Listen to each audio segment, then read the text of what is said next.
Propose également de noter si vous en avez vos questions et de les poser à la fin du petit déjeuner. Voilà. Donc, nous souhaitions présenter cette conférence en matière de design et de technologie. Une autre actualité qui est un rapport du ministère du redressement productif concernant la politique nationale du design, qui montre que le design est au cœur des débats aujourd'hui. Puis, avec Anne-Sophie, nous allons aborder les différentes problématiques juridiques qui se posent en matière de design et nouvelles technologies, tant en termes d'impact que de conciliation et d'interaction entre la mode, le design et les technologies avancées. Puis on pourra voir avec vous les perspectives à envisager et les anticipations concernant ces évolutions technologiques. Alors, déjà, un petit tour d'horizon sur le panorama des différentes innovations, puisque c'est d'ailleurs des questions qu'on m'a posées au début, de savoir de quelle technologie il s'agissait. Il y en a plusieurs. Là, c'est simplement un extrait, juste une illustration. On peut parler tout d'abord d'impression 3D, qui fait l'objet, qui est dans l'air du temps, qui est très utilisé. Nicolas Tell pourra nous en parler. Mais il y a également le prototypage virtuel, qui est la conception assistée par ordinateur. On a également les textiles intelligents, smart textiles, qui sont des textiles qui utilisent les technologies qui permettent une interaction avec l'environnement. Les robots mannequins aussi qu'on retrouve dans des vitrines, alors qui existent aujourd'hui à titre de prototype. L'intégralité également des objets connectés qui peuvent exister en matière de mode et de design, tels que les montres, les lunettes, les technologies holographiques, qui restent encore à l'état de prototype, mais qui commencent à être utilisées dans les défilés. Donc, c'est l'utilisation en fait d'une représentation d'hologramme pour les défilés de mode et qui évite aux maisons de couture, par exemple, d'utiliser des mannequins, ainsi que tout le numérique utilisé dans le retail, donc on appelle également le digital in-store. Il s'agit de l'ensemble des bornes interactifs, des tablettes, des mobiles, du social shopping en point de vente, qui permet aux consommateurs de pouvoir acheter à partir de leur mobile des biens qui ne sont pas présents dans le magasin, en tout cas dans le magasin physique. Et puis également les miroirs virtuels et les cabines d'essayage virtuelles. Alors là, c'est un panorama qui n'est pas exhaustif, puisqu'on pourrait encore citer d'autres technologies. On a relevé celles qui étaient parlantes pour nous dans le cadre de ce débat. Voilà, alors on va réaliser un focus sur l'impression 3D et les créations. Là, il s'agit de création de Nicolas Tell, qui est parmi nous aujourd'hui. Donc, je vais lui demander s'il est d'accord de venir pour nous présenter en quelques mots son expérience en matière de design et notamment d'impression 3D. Bonjour, je reste ici.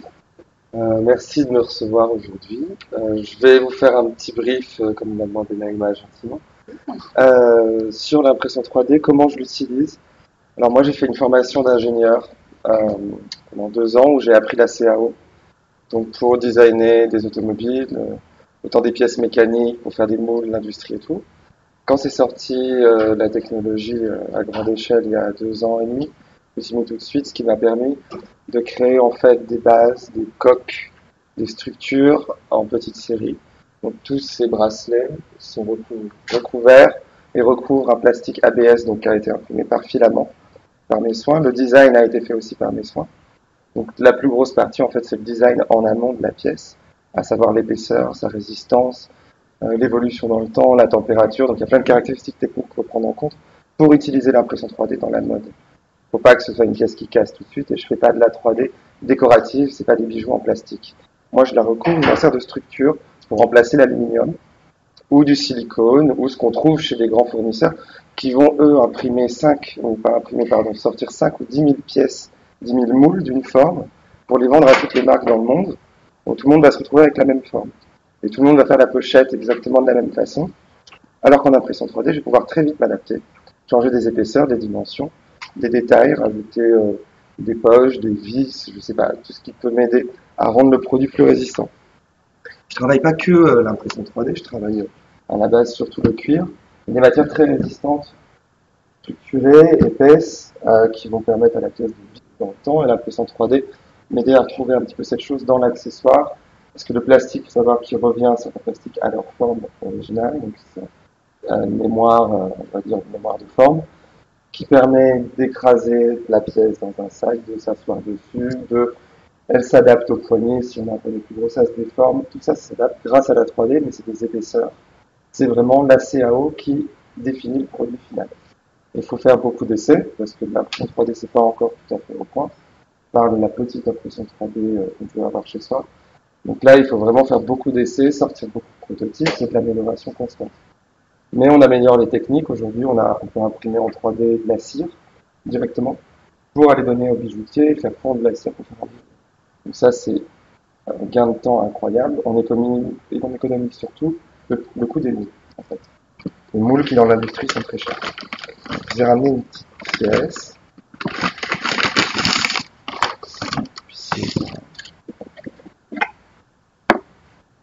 Ça, c'est une nouvelle pièce de la collection. Là, en fait, toute la structure, avec toute la structure à la base, ça va être recouvert de données, le chauffer, le régler par le. Et ensuite, tout est prévu pour que ce soit affecté à sa nouvelle. Là, par exemple, je peux avoir des charnières que j'ai imprimées en 3D aussi dans le modèle, pour ensuite les sortir en fonderie, en métal, comme ça. Tout est couvert en boîte. C'est compliqué de faire la blanche, ça va vérifier que tout va coïncider, et dès que je vais faire un petit peu plus ou moins avec, pour refaire presque le design. Et là, j'ai une dizaine de galeries, une dizaine de là.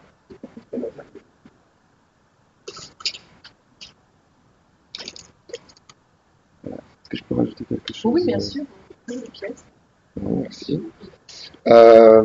Là, le truc sur l'impression 3D, c'est que bon, normalement, les designers l'utilisent pas eux-mêmes, parce qu'ils designers d'accessoires, je vais parler, parce qu'ils ne savent pas designer en 3D. Il faut avoir la connaissance, il faut avoir le savoir. On n'apprend pas vraiment ça dans les écoles de mode, on apprend plus ça dans le design. Donc c'est vrai que ça rejoint un petit peu le design. Mais je suis un peu un des seuls à pouvoir justement imprimer, faire ce travail de maroquinier derrière, et faire le produit en fait de la conception, l'impression, la production, tout le travail de maroquinerie traditionnelle qu'on peut avoir dessus. Donc c'est vrai que c'est encore une niche de pouvoir tout faire grâce à l'impression 3D.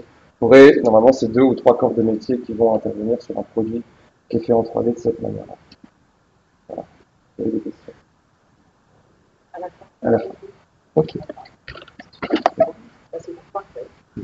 vous remercie beaucoup. Merci. Merci de nous avoir également présenté une de vos pièces.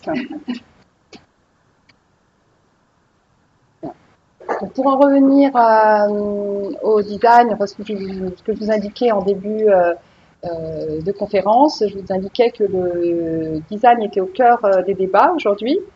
Et je souhaitais parler du rapport CADIX pour une politique nationale du design qui est élaboré dans le cadre de la mission design. Et l'objectif de ce rapport est de développer une culture design en France auprès non seulement des consommateurs, des utilisateurs, des étudiants, mais également au niveau des industriels, et à identifier le design comme un levier de stratégie de croissance. Et l'idée de ce rapport, c'est d'accompagner l'activité professionnelle des designers, des agences de design, et de favoriser le rayonnement international du design français, tant dans les biens de consommation que dans les infrastructures, que dans le design commercial. Enfin, dans différentes utilisations du design, et le design vu dans toutes ses potentialités et pas uniquement dans son aspect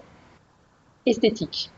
Alors pour établir ce lien entre le design, la mode et les technologies avancées, je voulais vous parler d'un réseau intitulé Innovation immatérielle pour l'industrie, le réseau 3i Lab. C'est un réseau qui peut vous intéresser, vous en tant que créateur, qui est destiné donc aux professionnels du textile, de la mode et de l'industrie.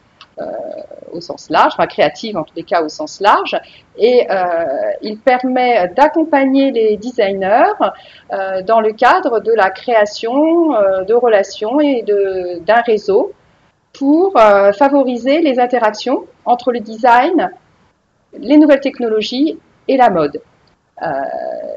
Le RI3I Lab est soutenu par l'État. Il prévoit donc des programmes. J'ai cité 2 programmes qui peuvent tout particulièrement vous intéresser. Il y a le premier programme intitulé Telc et Design, qui vise à mettre en contact les entreprises avec des designers de renom. Et ce programme permet également l'accompagnement pour la mise sur le marché de l'innovation, mais également un programme TIC et mode, qui permet de favoriser la convergence entre les nouvelles technologies et la mode.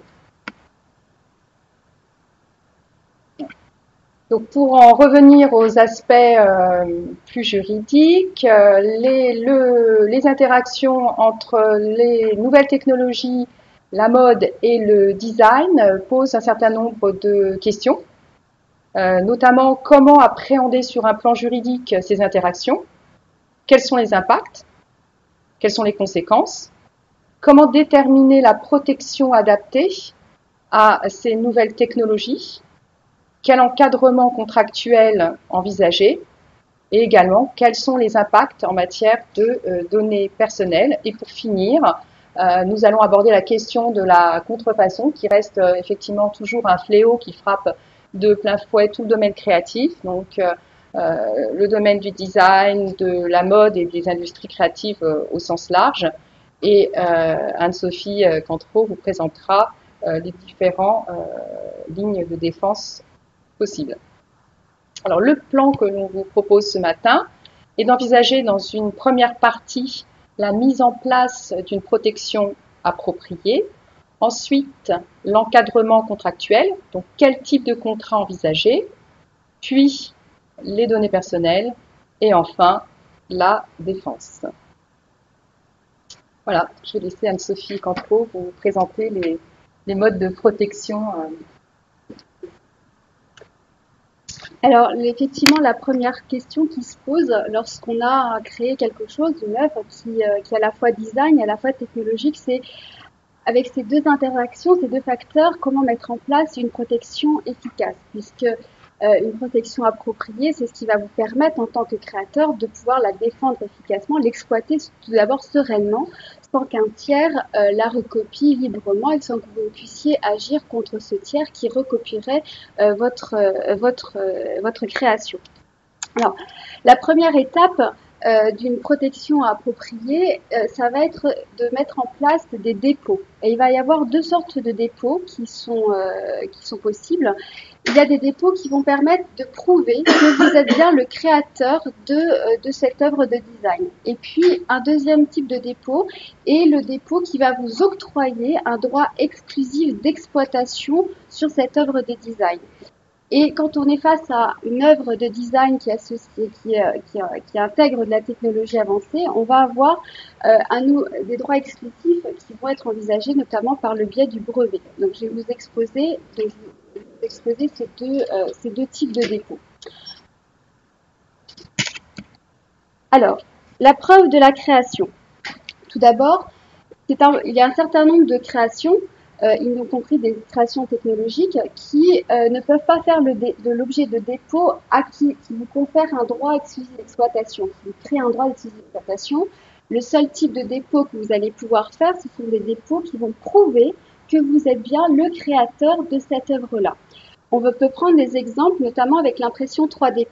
Lorsque l'impression 3D, Nicolas Teil vous l'a expliqué en quelques mots, il doit d'abord créer un fichier CAO pour ensuite que sa pièce soit créée. Et ce fichier CAO, en droit, on peut l'identifier, on peut l'analyser comme une œuvre de l'esprit qui est originale, puisqu'on traduit selon un langage informatique, enfin un langage, une œuvre, et cette œuvre est originale. À la fin, on va créer quelque chose, une forme d'un sac par exemple. Et ce fichier CAO peut être analysé en droit comme une œuvre de l'esprit, et le droit sur ce fichier CAO ne s'acquiert pas par un dépôt, il s'acquiert du seul fait de la création et du seul fait que cette création est originale. La problématique qui se pose, par exemple, pour un créateur de fichier CAO, c'est de prouver qu'il est bien le créateur de ce fichier CAO et de pouvoir empêcher ou bloquer ou interdire un tiers qui aurait recopié ce fichier CAO, qui l'aurait récupéré sur une plateforme sans son autorisation et qui créerait des objets avec ce fichier CAO sans l'autorisation du créateur de ce fichier CAO. Et donc, pour ce type d'œuvre, il va falloir, pour le créateur, se créer une preuve qu'il est bien le titulaire, qu'il est bien le créateur, je veux dire, et qu'il a bien créé l'œuvre à telle date. Alors, donc c'est ce qu'on appelle les dépôts probatoires, de dépôts qui organisent la preuve. Alors, donc cette preuve, c'est un dépôt qui est fait à titre déclaratif, c'est-à-dire le créateur va déposer son œuvre, là par exemple le fichier CAO, auprès d'un organisme tiers en disant c'est moi qui ai créé ce fichier CAO. L'organisme tiers ne va rien vérifier, donc c'est ce qu'on appelle un dépôt déclaratif. Ce dépôt, il peut être également fait dans le cadre de l'organisation de la divulgation d'un secret. On reprend par exemple ce fichier CAO pour créer, alors je reprends le modèle de sac parce que là c'est très parlant, on a vu un exemple. Je vais vous prendre un exemple, Nikola Tesla, vous ne voudrez pas. Donc Nikola Tesla crée ce fichier CAO et il a besoin à un moment donné pour créer son fichier CAO de faire appel à un tiers, même s'il a des compétences techniques, parce que pour ce fichier CAO, il y a quelque chose de particulier qu'il n'arrive pas à résoudre, une problématique qu'il n'arrive pas à résoudre, donc il a besoin de faire appel à la compétence d'un quelqu'un d'autre qui va pouvoir l'aider. Sauf qu'il ne veut pas que ce tiers divulgue ce fichier CAO et ce qu'il aurait pu connaître de ce fichier CAO. Donc il va y avoir une organisation de la divulgation du secret par un accord de confidentialité. Donc Naïma tout à l'heure vous expliquera le contenu, ce qu'il faut prévoir dans cet accord. Mais pour revenir au dépôt, ce qui est important pour le créateur qui fait appel aux compétences d'un tiers, dans mon exemple particulier, c'est au préalable de déposer son œuvre, son fichier CAO, même inabouti, auprès de cet organisme tiers parce qu'il se sera préconstitué la preuve qu'à telle date, il a créé quelque chose et que si ce tiers avec lequel il a contracté un accord de confidentialité ne respecte pas cet accord de confidentialité, eh bien, le créateur aura la preuve que c'est bien lui, à l'origine, qui a créé ce fichier CAO et que ce tiers l'a contrefait ultérieurement.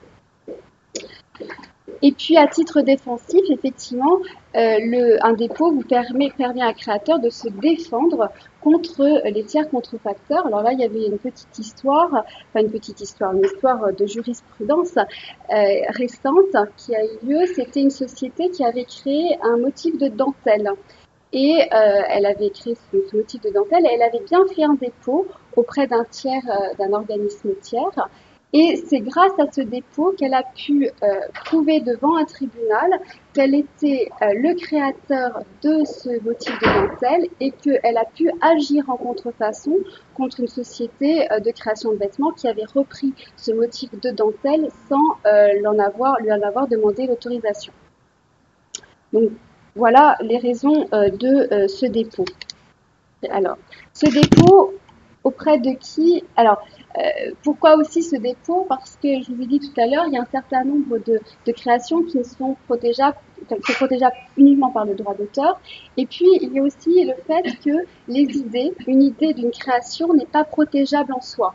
Donc, par exemple, l'idée de la planche à voile n'est pas appropriable. Quiconque peut reprendre cette même idée. Maintenant, c'est un exemple un petit peu désuet, mais pour vous faire comprendre. Donc, en tant que créateur, quand vous avez une idée de création, sans avoir matérialisé cette création-là, sans avoir créé l'objet de cette création, bah, vous pouvez faire un dépôt, toujours à titre probatoire, auprès d'un organisme tiers, en décrivant votre idée. Et là, ça va vous permettre également de vous préconstituer la preuve qu'à tel moment, vous avez eu cette idée-là. Et ça va avoir une importance lorsque, toujours dans le cas d'un accord de confidentialité, vous avez révélé cette idée à un tiers et que ce tiers ne respecte pas cet accord de confidentialité. Alors que vous lui avez demandé de manière contractuelle de ne pas la divulguer. D'où l'importance d'un dépôt préalable à la conclusion d'un accord de confidentialité, dans ce cas-là. Alors, comment est-ce qu'on fait un dépôt de manière très concrète? Eh bien, ce sont des dépôts que l'on fait auprès de tiers. Ces tiers pouvant être soit des officiers ministériels, tels que des notaires, des huissiers, soit des organismes dédiés. Donc, vous avez sûrement entendu parler de l'enveloppe solo que l'on dépose auprès de l'INPI. Vous avez également les dépôts qui sont organisés par la Société des gens de lettres, les dépôts que l'on fait auprès de la société civile des auteurs multimédia, et puis pour les logiciels, il y a la fameuse Agence pour la protection des programmes. Et puis il y en a d'autres. Si je reprends l'exemple de la société qui avait créé la fameuse dentelle, elle avait fait un dépôt auprès d'une plateforme qui s'appelle Fidealis, qui est une solution justement de dépôt en ligne de vos créations. Et ces dépôts sont conservés pendant une trentaine d'années. Alors, qu'est-ce que l'on doit mettre dans ce dépôt quand on dit on dépose? Qu'est-ce que ça va être? Eh bien, ça va être la description de votre idée, la description de votre création. Et l'important, c'est d'être le plus précis possible. Plus vous serez précis, plus votre preuve à l'égard d'un tiers qui n'aurait pas respecté un accord de confidentialité sera facile à démontrer. Donc ça, c'est vraiment le point central, être extrêmement précis dans la description de votre idée. Et puis, si vous évoluez, si votre idée évolue, par exemple, si on reprend le fichier CAO, il évolue dans le temps, eh bien, vous faites des nouveaux dépôts au fur et à mesure des évolutions de votre idée, de votre création.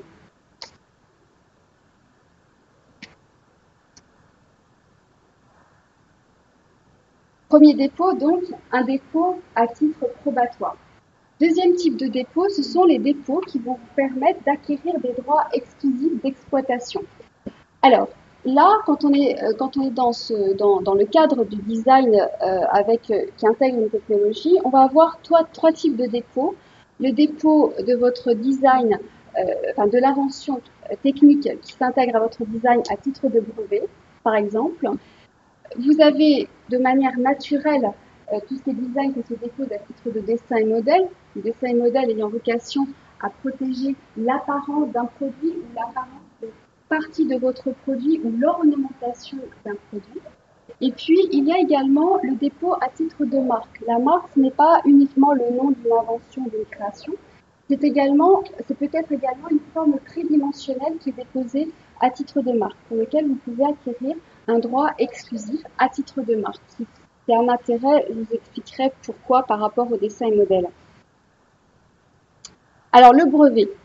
Le brevet, c'est un titre qui va vous conférer un monopole d'exploitation.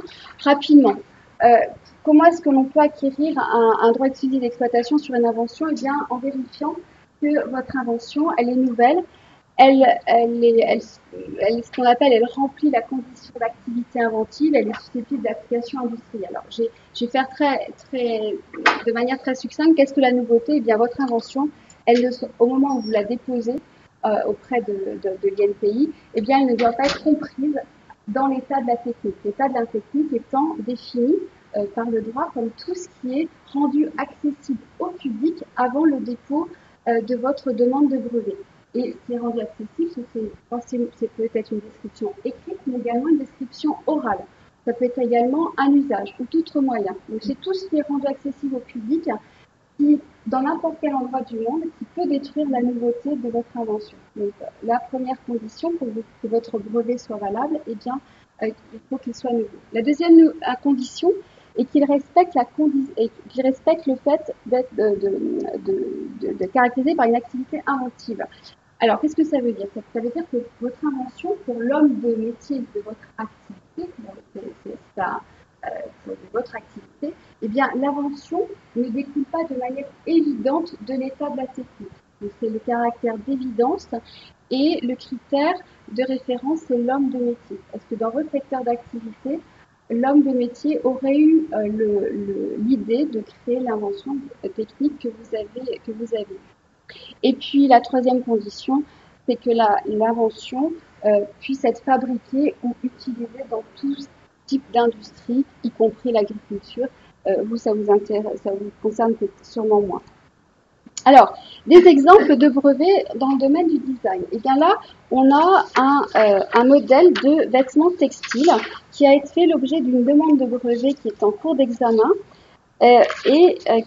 Pourquoi ce brevet a été déposé? Alors, il a été déposé pour un article d'habillement, vous voyez l'ensemble, qui comprend une première zone textile, c'est celle-ci, et cette première zone textile, en fait, reçoit des capteurs. Et il y a une deuxième zone de textile ici, et entre les deux, on a une troisième zone de textile qui est disposée. Et cette troisième zone de textile, elle a un aspect également technique, puisqu'il est prévu qu'elle, lorsque cette pièce de vêtement est usée, eh bien, elle va isoler l'élément du vêtement par rapport au corps de l'individu qui le porte. C'est que ça le vêtement à être. Donc voilà un exemple de vêtements design qui associe donc le design et la technologie qui a été déposé à titre de brevet en France. On a eu un autre exemple qui a été enregistré cette fois-ci, c'est un vêtement de protection thermostable et ignifuge. Donc là aussi, autre exemple de vêtement qui a pu être déposé à titre de brevet. Alors, deuxième type de dépôt que vous pouvez avoir en tête lorsque vous créez un produit design, c'est le dépôt à titre de dessin et modèle. Le dessin et modèle, c'est un type qui va protéger l'apparence d'un produit, une partie du produit ou l'ornementation du produit. Les conditions, elles sont au nombre de 4. Pour que vous ayez un dessin et modèle valable, il faut que votre dessin et modèle soit nouveau, c'est-à-dire qu'il n'existe pas de dessin et modèle strictement identique au moment où vous déposez le dessin et modèle auprès, par exemple, de l'INPI. La deuxième condition, c'est que votre dessin et modèle ait ce qu'on appelle un caractère propre. Alors, qu'est-ce que c'est le caractère propre? Ça veut tout simplement dire que pour un observateur averti dans votre secteur d'activité, eh bien, votre modèle, votre sac, votre vêtement, votre œuvre ne produit pas la même impression d'ensemble que les mêmes produits qui existent sur le marché. C'est l'absence d'impression d'ensemble identique produite sur l'observateur averti. La troisième condition, c'est qu'il faut que votre modèle soit apparent. Alors, ça peut quand même vous concerner, par exemple, pour des pièces que vous mettez à l'intérieur, par exemple, d'éléments de maroquinerie, qui peuvent avoir une forme de design très particulière, mais s'ils sont cachés lors d'un usage normal de cet article de maroquinerie, eh bien, le droit des dessins et modèles dit que votre modèle ne peut pas être déposé à titre de dessin et modèle de manière valable, parce qu'il n'est pas apparent lors d'une utilisation normale de l'objet. Et la troisième chose, c'est que votre élément design ne doit pas être exclusivement dû à une fonction technique. C'est-à-dire que vous pouvez avoir une pièce qui est très design, mais en réalité, cet aspect design résulte de contraintes techniques. Et ces contraintes, si c'est le cas, eh bien, vous ne pourrez pas déposer l'apparence de votre objet à titre de dessin et modèle. L'objet du titre de dessin et modèle, c'est de protéger l'aspect esthétique de votre produit et non pas l'aspect technique. que si il pouvait avoir un aspect technique dans votre produit, mais si l'aspect qui est design par ailleurs, mais exclusivement du cas des contraintes techniques, eh bien, vous ne pouvez pas déposer votre design à titre de dessin et modèle auprès de l'INPI. En tout cas, ce ne sera pas valable. Le jour où vous voudrez le défendre devant les tribunaux, il y a de fortes chances que les tribunaux annulent votre titre et du coup, vous vous trouverez dépourvu de titre opposable à des tiers, vous ne pourrez pas agir en contrefaçon contre des tiers. Alors, bien vaut des exemples. Voilà un exemple de dessin et modèle qui a été reconnu à la fois nouveau et à la fois doté d'un caractère propre, un caractère apparent, etc. Ça ne posait pas de problème. Là, la Cour d'appel de Paris, dans une affaire récente, a considéré qu'il n'existait pas de mocassins strictement identiques sur le marché et que l'apparence visuelle d'ensemble pour le consommateur était produite par ce type de chaussures était différente de celle produite par d'autres types de chaussures qui lui étaient présentées. Alors, sachez, il y a quand même une précision, c'est que tout dépend toujours de montrer devant un juge. Le juge va évaluer le caractère nouveau, le caractère propre au regard des pièces qui lui sont soumises. Donc, il ne va pas faire des recherches pareilles. C'est vraiment au regard de ce que lui a fourni la partie adverse que le juge va se déterminer sur le caractère propre et sur le caractère nouveau. Alors par contre, contre-exemple, voici deux modèles qui ont été considérés certes comme nouveaux parce qu'il n'existait pas de modèle strictement identique sur le marché, mais en revanche, ils n'étaient pas dotés de caractère propre.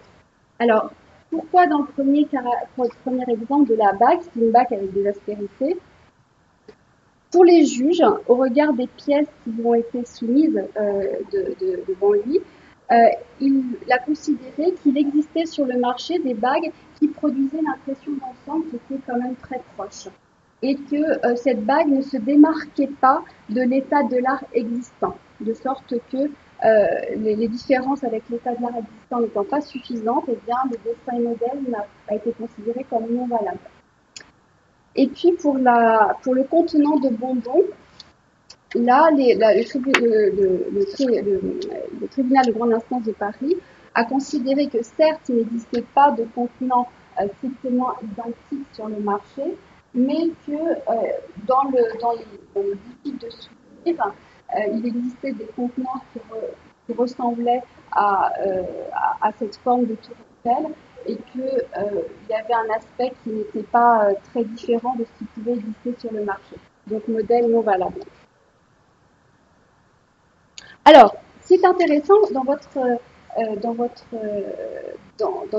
un produit de design, c'est que vous pouvez à la fois avoir un cumul de protection. C'est-à-dire qu'un même objet peut être protégé à la fois par le droit d'auteur et à la fois par le droit de dessin et modèle. Et là, alors une petite discussion. Droit d'auteur, c'est un droit qui est reconnu à l'auteur de l'œuvre dès lors que cette œuvre existe et dès lors qu'elle est originale. Il n'y a pas de dépôt à faire pour acquérir ce droit. Le droit sur un dessin modèle suppose que l'on fasse un dépôt auprès de l'INPI, par exemple.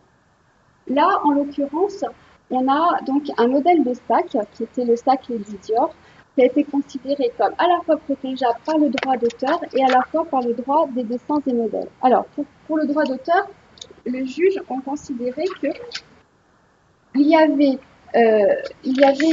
une physionomie générale d'ensemble qui était due au galbe du sac, qui était due aux œillets, qui était due également à l'anse du sac, qui faisait une fermeture qui était cachée, qui conférait au sac une physionomie qui, selon les juges, reflétait un effort intellectuel, un effort créatif du créateur, de sorte qu'il y avait originalité pour les juges et ce modèle a été considéré comme protégé par le droit d'auteur. Et comme par ailleurs il a été également déposé à titre de dessin et modèle auprès de l'INPI, eh bien les juges ont regardé s'il était à la fois nouveau et s'il avait ce qu'on appelle ce fameux caractère propre. Et là, en l'occurrence, les juges ont accepté, ont considéré que, d'une part, il n'existait pas de modèle strictement identique sur le marché au moment où ce modèle a été déposé, et d'autre part, pour la consommatrice d'accessoires de de luxe en matière de maroquinerie, eh bien, au regard de ce qui lui avait été présenté comme pièce, le juge a considéré que ce sac produisait une impression globale différente des autres sacs de luxe qui existaient sur le marché. Ce cumul, il faut être vigilant parce qu'il n'est pas systématique, ce cumul de protection. Là, on a exactement l'inverse d'un modèle qui a été considéré comme protégeable par le droit des dessins des modèles, c'est-à-dire qu'il n'existait pas de bibliothèque strictement identique au moment où ce modèle a été déposé. Et au regard des bibliothèques qui existaient sur le marché, l'adversaire n'a pas produit de pièces qui étaient probantes pour les juges. Donc pour les juges, il produisait une impression d'ensemble différente des bibliothèques qui existaient sur le marché. Mais par contre, les juges ont considéré que ce modèle n'était pas original. Pourquoi? Parce qu'ils ont d'abord fait appel à un expert en mobilier qui a montré que ce modèle de bibliothèque était d'un style,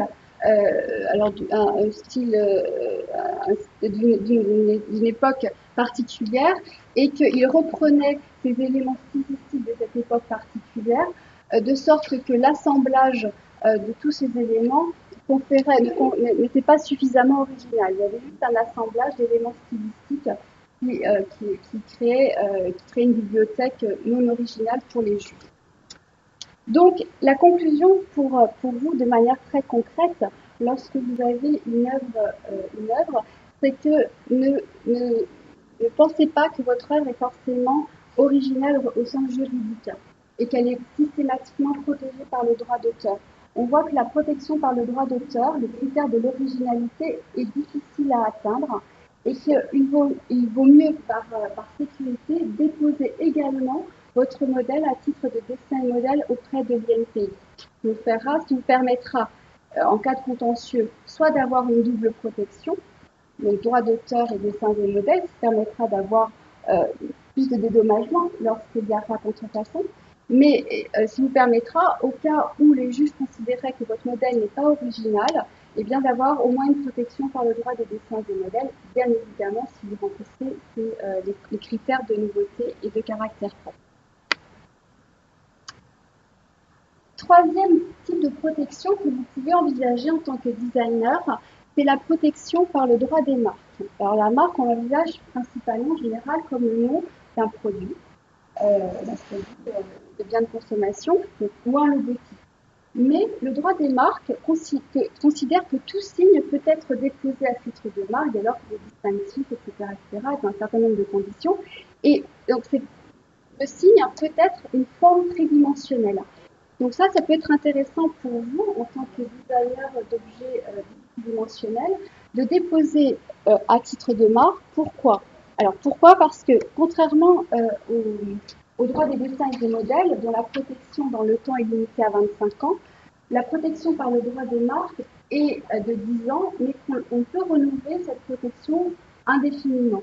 Donc ça peut avoir un intérêt quand vous pensez que votre objet va perdurer dans le temps, de le protéger à titre de marque tridimensionnelle. Et voici un exemple de marque tridimensionnelle qui a été enregistrée et reconnue valable par la Cour d'appel de Paris. Eh bien, c'était un fermoir de souliers. La Cour d'appel de Paris, cette forme a été déposée à titre de marque et la Cour d'appel de Paris a considéré que ce fermoir ne présentait pas de fonction nécessairement fonctionnelle et s'était apposé comme une signature qui indiquait l'origine commerciale des produits. Donc intéressant pour vous. Alors, on a vu les défauts et donc c'est la première forme de protection de votre design. Dans un environnement où les technologies interviennent, il y a un deuxième type de protection qui est important de valider, c'est l'encadrement contractuel. Donc là, je vais passer la parole à Naïma. Alors, dans le cadre de l'encadrement contractuel, nous avons décidé de vous présenter 3 types de contrats. Le premier, l'accord de confidentialité, parce qu'il se situe normalement en amont. Ensuite, le contrat de partenariat. Et enfin, le contrat de cession de droit. Alors, pourquoi un accord de confidentialité? Là, c'est la première question à se poser. En fait, ce type de contrat permet de régir la confidentialité des données, des informations qui vont être échangées entre les parties. Il va permettre de formaliser les éléments sur lesquels la confidentialité des informations devra être conservée. Et elle crée également des obligations, du coup, à la charge des partenaires concernés. Je pense qu'il est très important pour vous de conclure le contrat de confidentialité en amont de vos discussions, des pourparlers, de la mise sur le marché de votre création, ou en tous les cas de la réalisation de votre projet. Alors, quel est le contenu en fait de cet accord de confidentialité? Tout d'abord, il fixe la nature juridique de l'obligation concernée. Il permet de définir les informations qui seront couvertes par la confidentialité. Donc, il vous appartiendra d'indiquer toutes les informations, les données, les projets, les prototypes, les images sur lesquelles vous souhaitez qu'une confidentialité existe.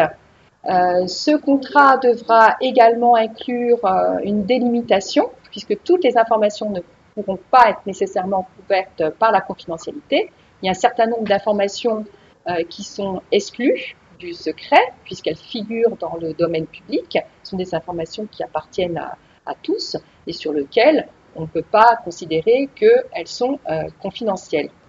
Ce contrat permet également de fixer la durée de l'obligation confidentialité afin qu'elle ne soit pas ad vitam aeternam.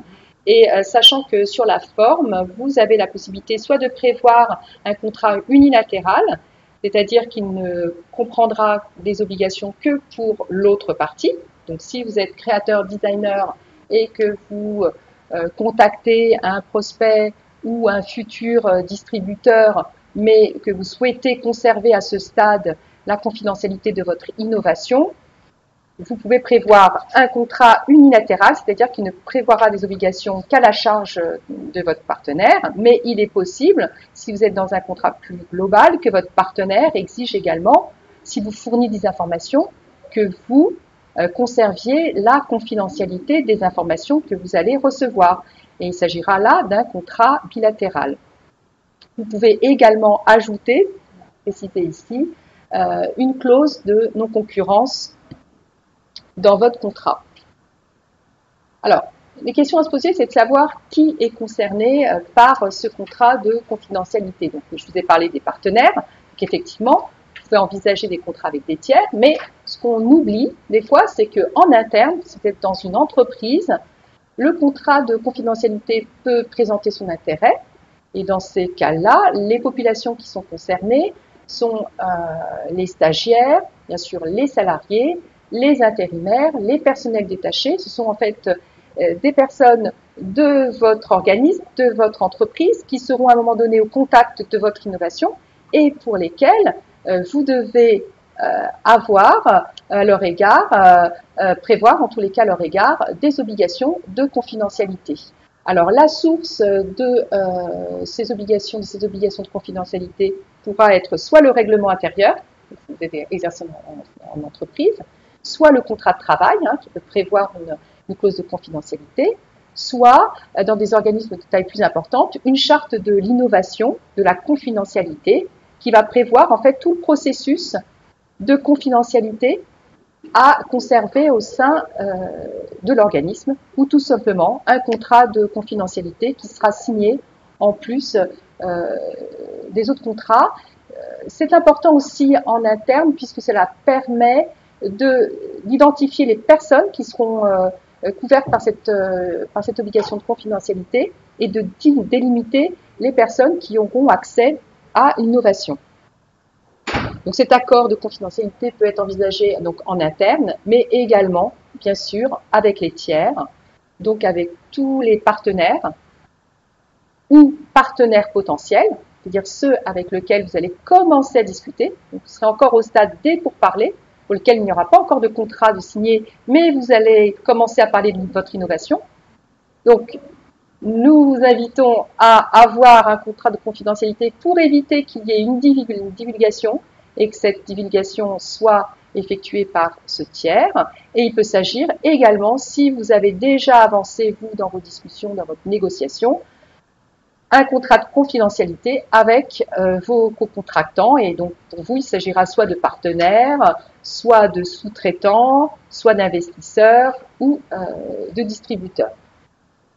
Donc là, je crois que c'est un des premiers réflexes qu'il faut avoir en termes contractuels lorsque vous réfléchissez, vous allez mettre sur le marché une innovation, c'est de conserver la confidentialité ou de réfléchir à comment conserver la confidentialité afin que vous, en tant que designer, créateur, soyez le seul à l'origine de la divulgation et éviter que la divulgation elle soit effectuée par votre contractant.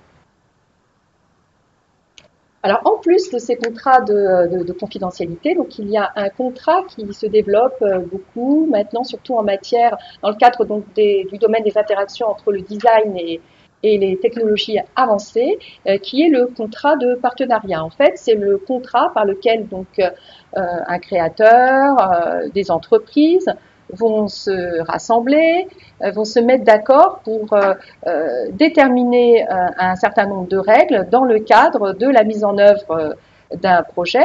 Et ce contrat de partenariat va rassembler l'ensemble des droits, des obligations de chacune des parties, les contreparties qui vont être échangées et l'ensemble finalement du système, du cadre juridique du projet. L'idée, c'est que ce contrat soit l'expression de la collaboration entre les parties en vue de la réalisation d'un objectif commun, donc de la mise par exemple sur le marché de votre innovation ou de la commercialisation de votre œuvre. Alors, il y a un certain nombre de clauses essentielles dans le cadre des contrats de partenariat qu'on a recensées ici, les clauses principales, qui sont celles tout d'abord de la nature juridique du partenariat, l'objet qui est très très important dans un partenariat, c'est de savoir quelles sont les contreparties de chacune des parties. Ensuite, la détermination du territoire, la durée aussi de ce partenariat, la clause d'exclusivité, de savoir si votre co-contractant, il est un distributeur par exemple, sera le seul à pouvoir distribuer votre produit. Est-ce qu'il s'agira uniquement d'un distributeur par exemple exclusif? Par la suite, ça c'est une clause qui est très importante, qui concerne la propriété des résultats, puisque l'innovation elle peut évoluer. C'est-à-dire que vous pouvez avoir une innovation au départ, vous allez conclure un contrat de partenariat, et que peut-être que dans le cadre de ce contrat de partenariat, votre innovation va être amenée à évoluer, et il faut se demander qui sera propriétaire de ces résultats, des évolutions, des perfectionnements, surtout si ces évolutions, ces perfectionnements, vous allez les créer ensemble. Ensuite, bien entendu, le droit applicable, surtout lorsque vous avez des éléments d'extranéité dans votre contrat, si vous signez avec un partenaire domicilié à l'étranger. Et ensuite, effectivement, le mode de résolution des conflits. Est-ce qu'il s'agit d'un recours aux juridictions compétentes, ou bien à la médiation, ou bien à un arbitrage. Alors, je vais vous donner des illustrations de ces contrats de partenariat, puisque pour l'instant, effectivement, ça reste très théorique. Et on peut se demander, mais de quel contrat de partenariat il s'agit, surtout dans votre domaine, dans le domaine de la mode, de la création, du design. Alors, avec Anne-Sophie, on a constaté sur le marché un certain nombre de nouveaux partenariats qui sont assez innovateurs. Un des premiers, c'est un partenariat Google-Kenzo, donc qui était le premier partenariat mode sur un plan numérique et qui est intervenu en octobre 2013, donc l'année dernière, et qui consistait donc pour Google d'assurer le tournage du défilé Kenzo, la mise en ligne du défilé sur l'ensemble des outils numériques, sur l'ensemble des réseaux sociaux, sur des applications mobiles.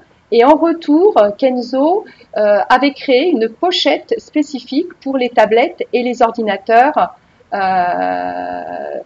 distribué par Google. Donc c'était un partenariat, premier partenariat avec en France en tous les cas, avec un géant du numérique. Je peux également citer l'exemple de Fendi.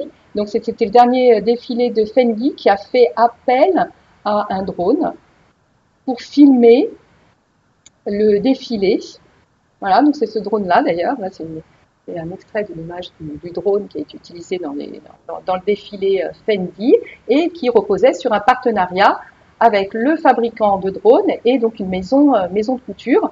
Alors ce type de partenariat pose bien évidemment des questions sur un plan de droit d'image, puisqu'on peut se demander sur les images qui vont être tournées par les drones, est-ce que des autorisations ont été demandées au public? Que deviennent ces images? Et est-ce qu'elles peuvent continuer à être diffusées soit sur le site de la marque ou sur l'ensemble des réseaux sociaux, puisque on voit bien qu'en matière de numérique, on a la possibilité d'avoir un potentiel énorme de diffusion et d'exploitation de l'information. On peut également vous citer un partenariat entre Intel et la Confédération des designers américains. Donc c'est le premier syndicat américain des designers qui rassemble tous les designers américains.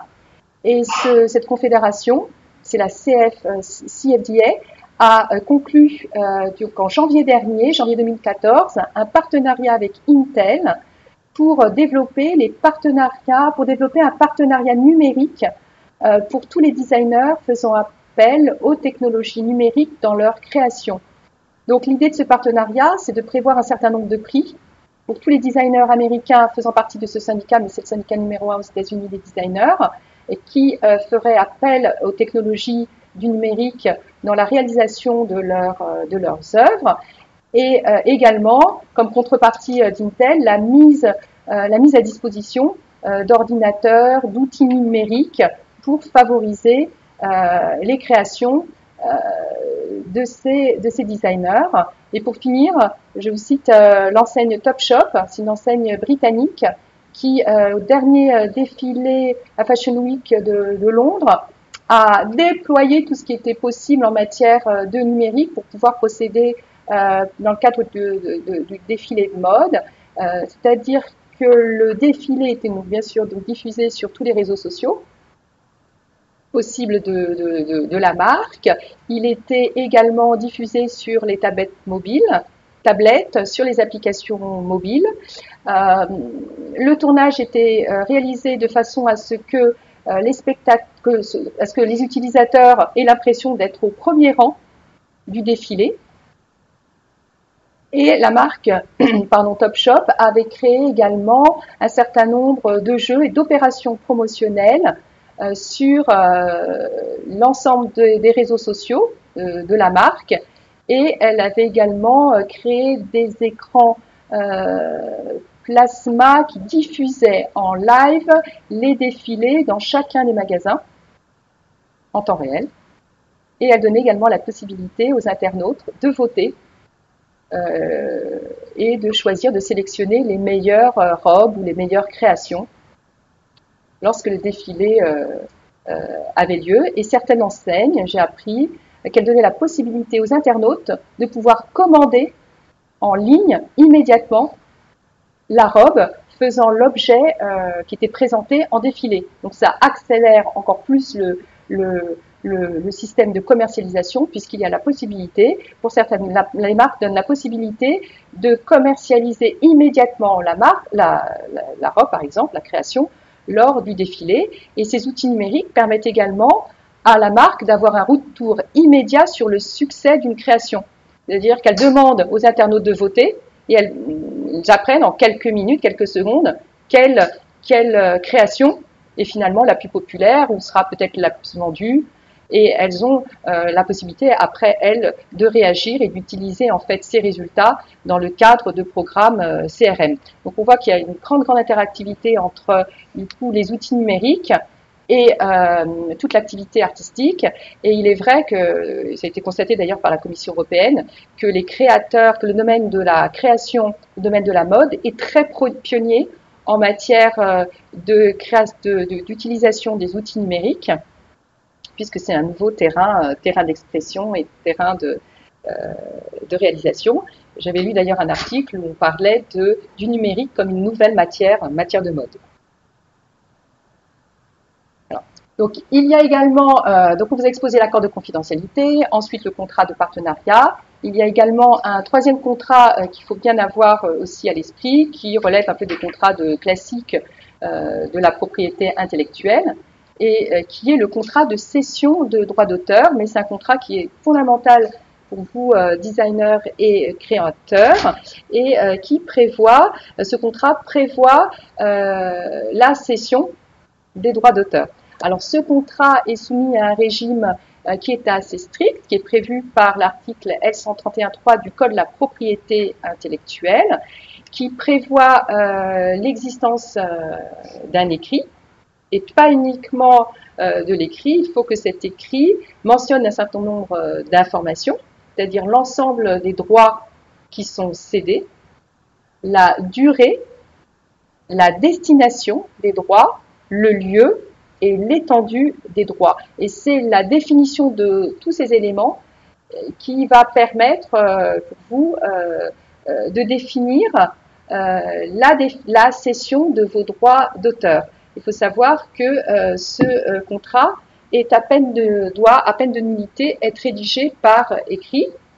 Il y a d'ailleurs justement une jurisprudence qui est intéressante sur la question et qui portait sur un parfum Loulou de Cacharel, et pour lequel donc un designer avait réalisé les étuis de parfum, sauf que le contrat de cession de droits d'auteur ne prévoyait pas non plus la cession de l'intégralité des droits concernant cet étui, et le designer a assigné la société Cacharel en invoquant des droits d'auteur sur cet étui de parfum, et cela fait l'objet de la décision de cet arrêt de la Cour de cassation du 16 février 2010, et c'est un arrêt d'ailleurs qui a fait droit aux designers.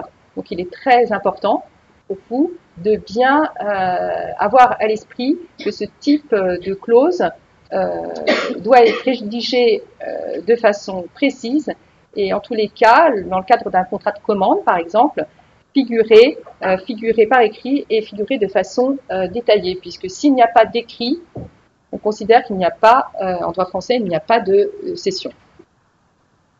Alors, dans le cadre donc des contrats de cession de droits d'auteur, il y a un certain nombre d'éléments essentiels, donc je vous les rappelle. Il y a bien sûr la définition des droits cédés, la destination, la durée de la cession, le lieu d'exploitation des droits, la rémunération effectivement de l'auteur, et également une garantie de jouissance paisible pour le cessionnaire des droits.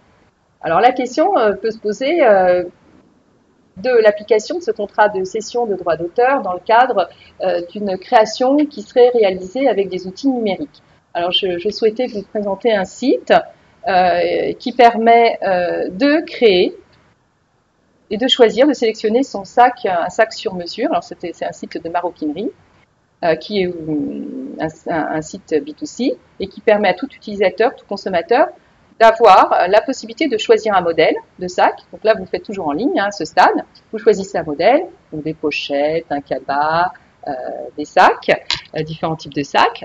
Une fois que vous avez sélectionné le modèle, vous avez la possibilité de le personnaliser en choisissant les matières, les couleurs, et vous effectuez toute votre sélection sur Internet, et à la fin, vous avez le prix du sac que vous avez sélectionné. Donc par exemple, ici, c'est une simulation qu'on a faite avec Anne-Sophie. Donc on a choisi la matière, les couleurs, donc par exemple la couleur de l'anse, la couleur du soufflet, la fermeture, le modèle de sac, et puis après le prix s'affiche, on peut commander, on s'arrêter là, on n'a pas commandé.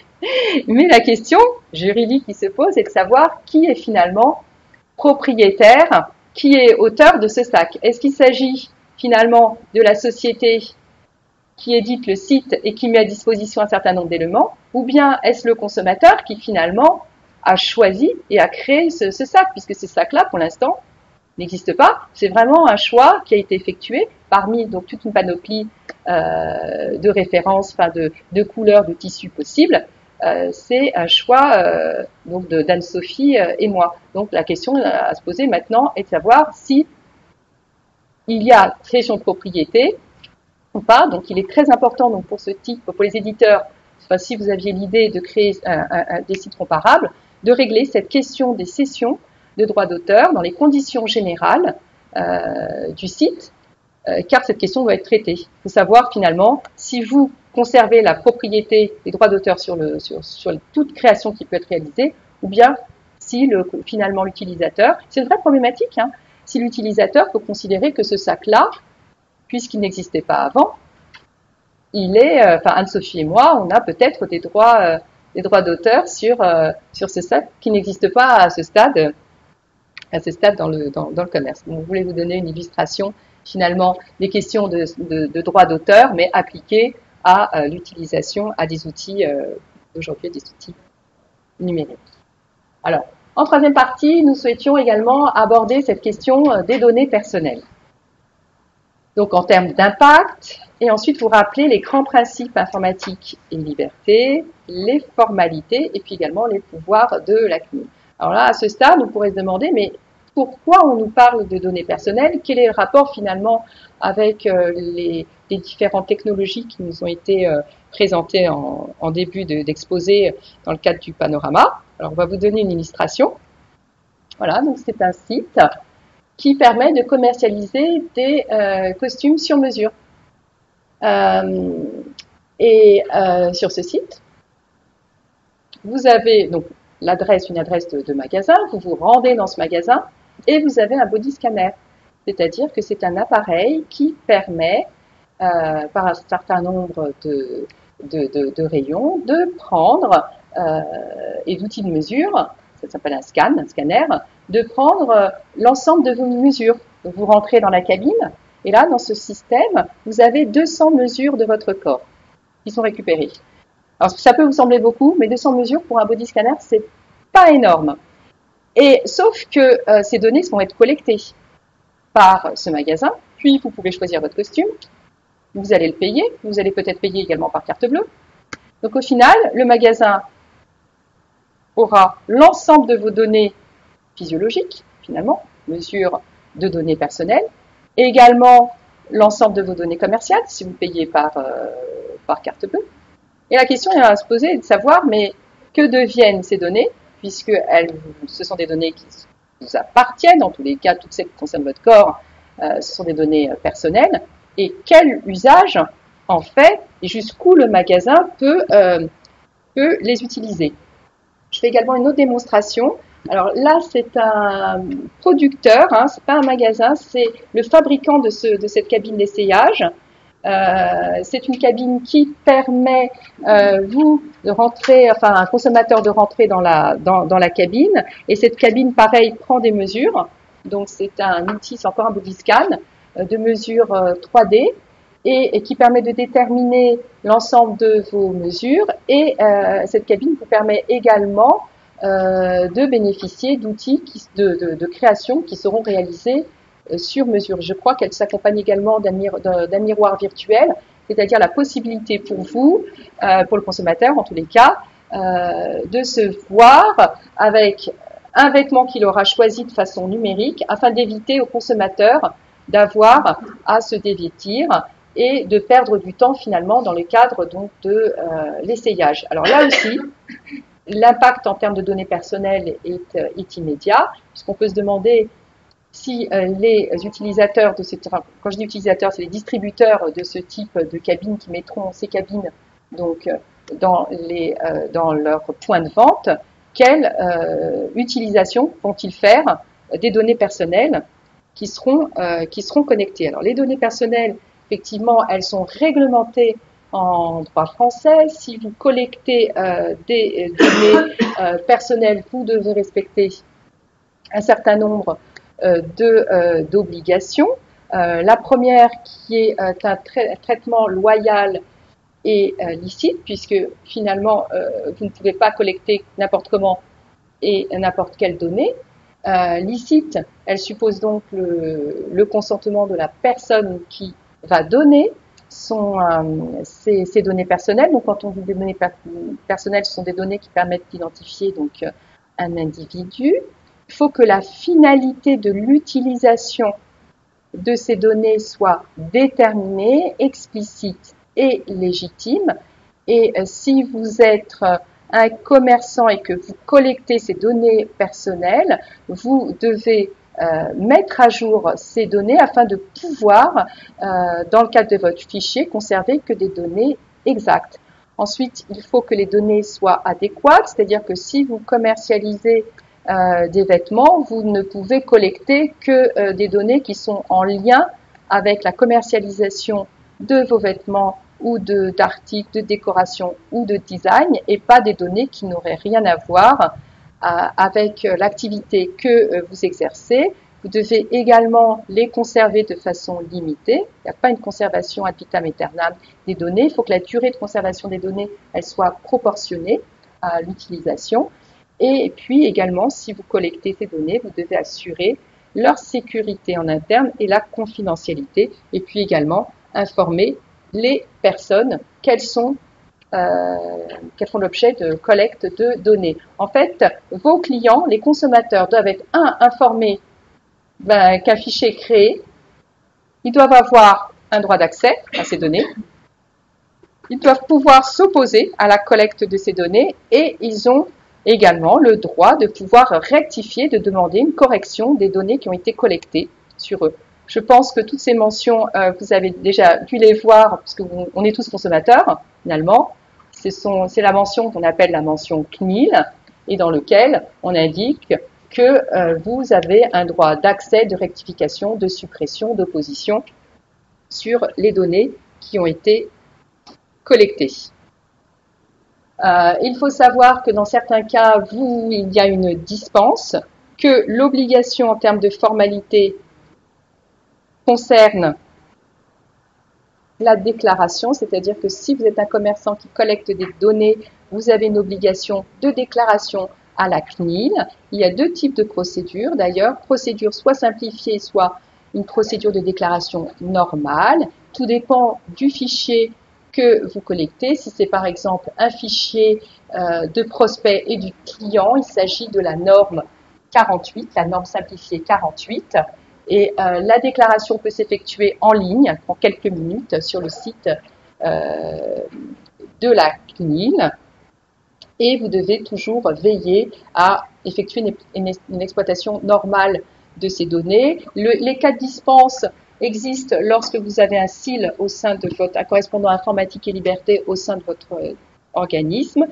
Et si vous faites une utilisation où il y aurait par exemple un transfert des données au-delà des frontières dans des pays où il n'y aurait pas une protection qui serait équivalente à celle qui existe en droit français, vous avez l'obligation de demander une autorisation.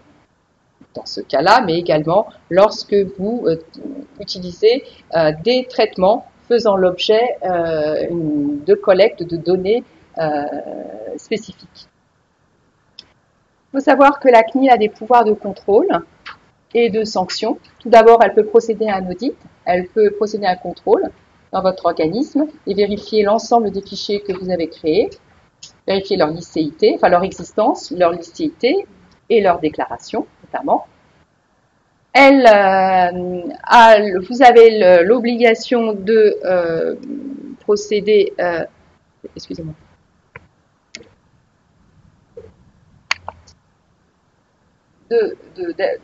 d'accepter que la CNIL procède à ces contrôles, hein, sinon vous êtes auteur du délit d'entrave. Et si la CNIL constate des infractions, elle a un pouvoir de sanction administrative, un pouvoir de sanction pécuniaire et également le pouvoir de rendre des sanctions pénales, ainsi qu'une publication de la condamnation sur le site de la CNIL, et on peut même demander également que la condamnation soit publiée sur le site de la société.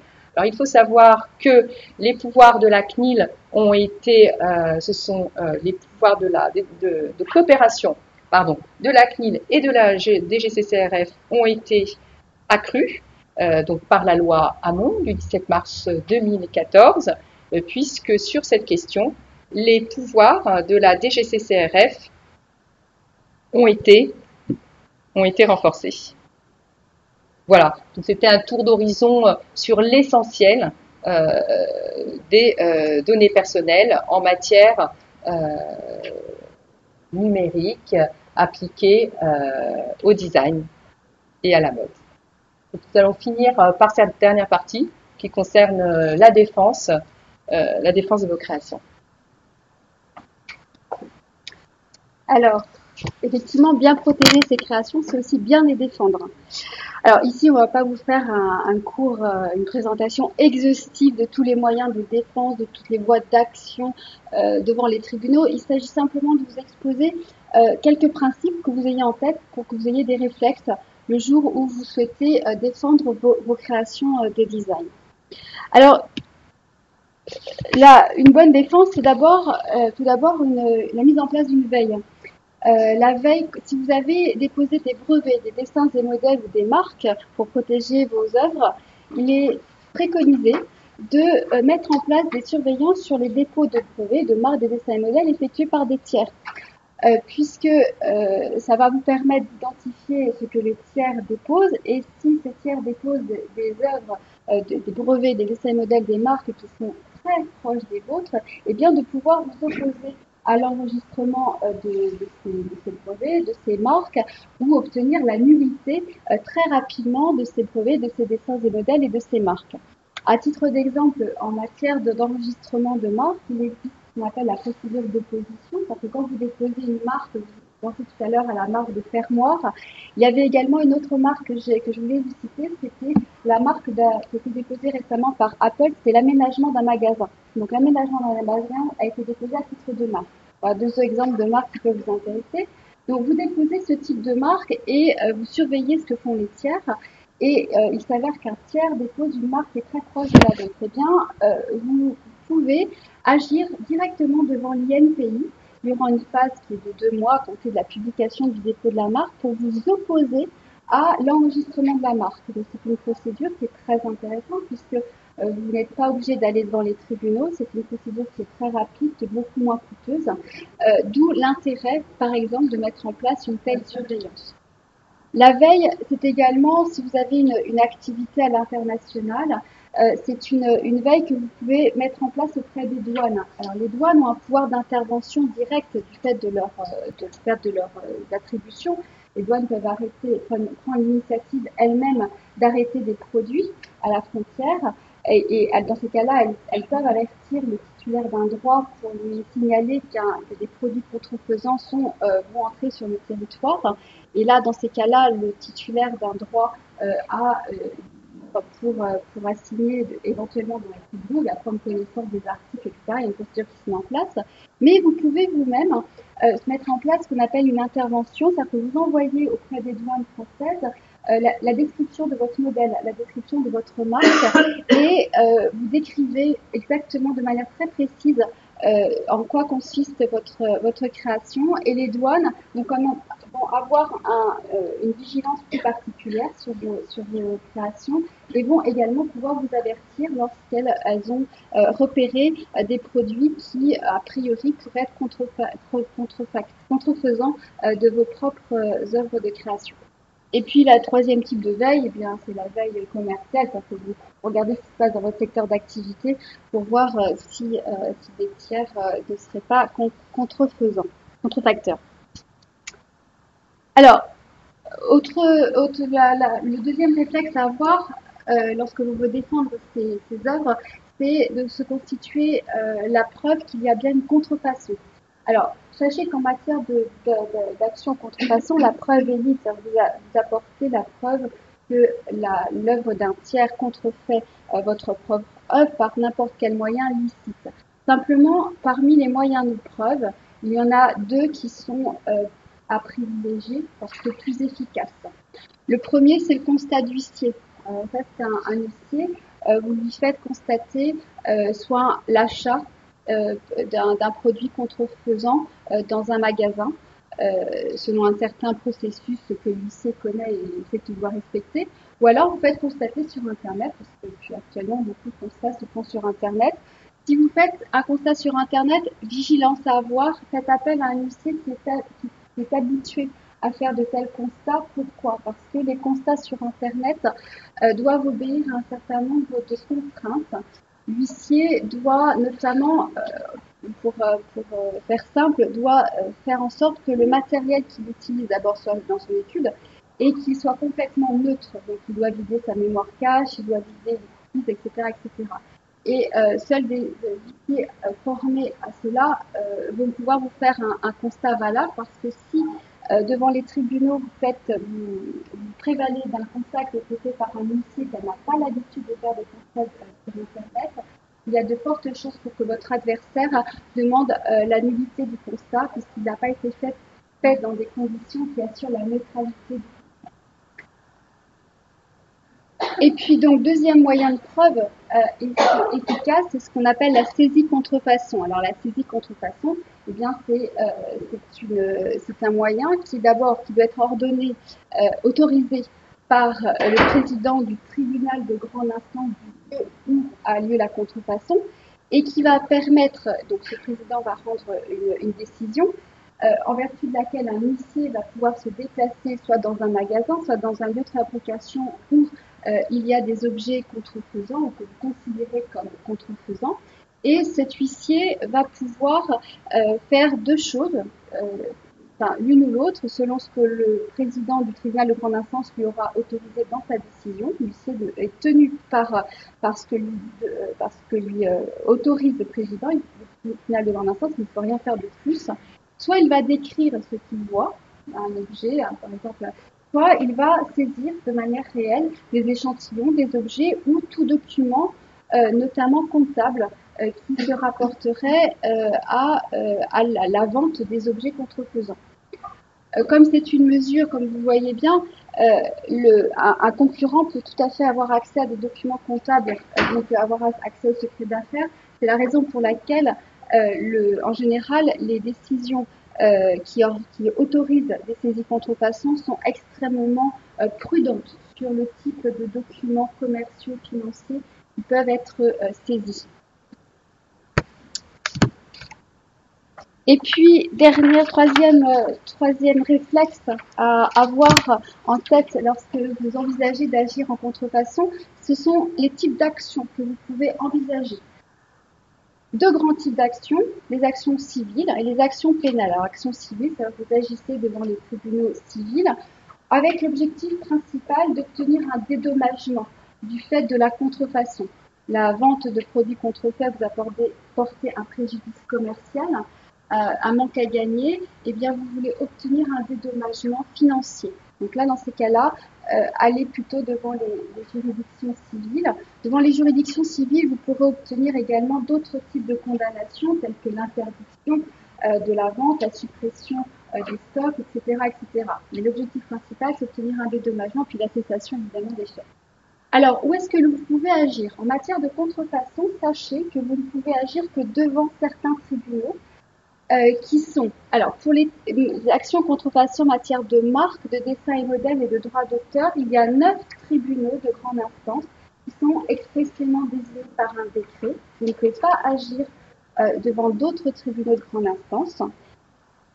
Et pour les brevets, vous ne pouvez agir en contrefaçon de brevet que devant le tribunal de grande instance de Paris. Alors, qui peut agir? Qui peut agir en contrefaçon? Eh bien évidemment, le titulaire d'un droit d'auteur, droit de dessin et modèle, droit de brevet. Et dans certains cas, c'est-à-dire en matière de contrefaçon de marque, le licencié exclusif peut également agir en contrefaçon. Quand vous êtes un licencié de dessins et modèles ou de brevets, par contre, vous ne pouvez pas agir en contrefaçon, vous agissez dans ce qu'on appelle une action en concurrence déloyale. C'est un autre type d'action. Je ne vais pas rentrer dans ce détail juridique, mais sachez que le titulaire principal de l'action, c'est le titulaire du droit. Les demandes, on les a vues, donc principalement vous demandez des dommages d'intérêt et puis des mesures d'interdiction. Vous pouvez également demander des mesures de publication de la décision, ou toute autre demande que le juge acceptera ou pas. Autre type d'action, ce sont les actions pénales qui sont en général moins mises en œuvre. Elles sont privilégiées lorsque le titulaire du droit veut sanctionner le contrefacteur. Et comment il va le faire sanctionner? Eh bien, par des peines d'amende, voire des peines d'emprisonnement. Là, vous pouvez agir devant les juridictions répressives. Il n'y a pas cette limitation de compétences limitée à certains tribunaux.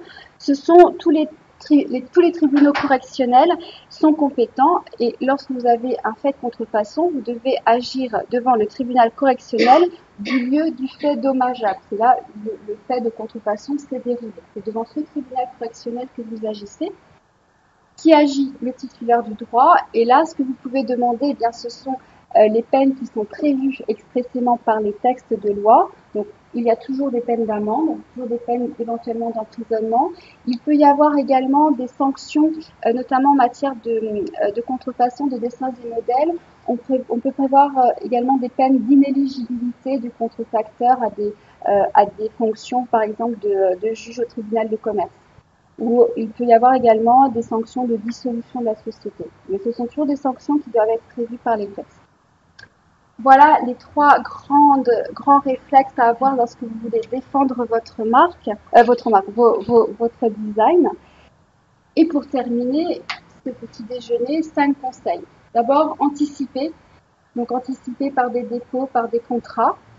Et puis surveiller ce qui se passe dans la concurrence, sur le marché, et puis agissez, parce que agir, c'est aussi vous permettre de continuer à développer votre commerce sereinement.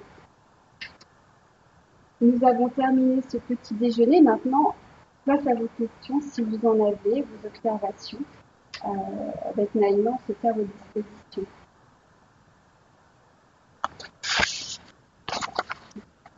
La première question sur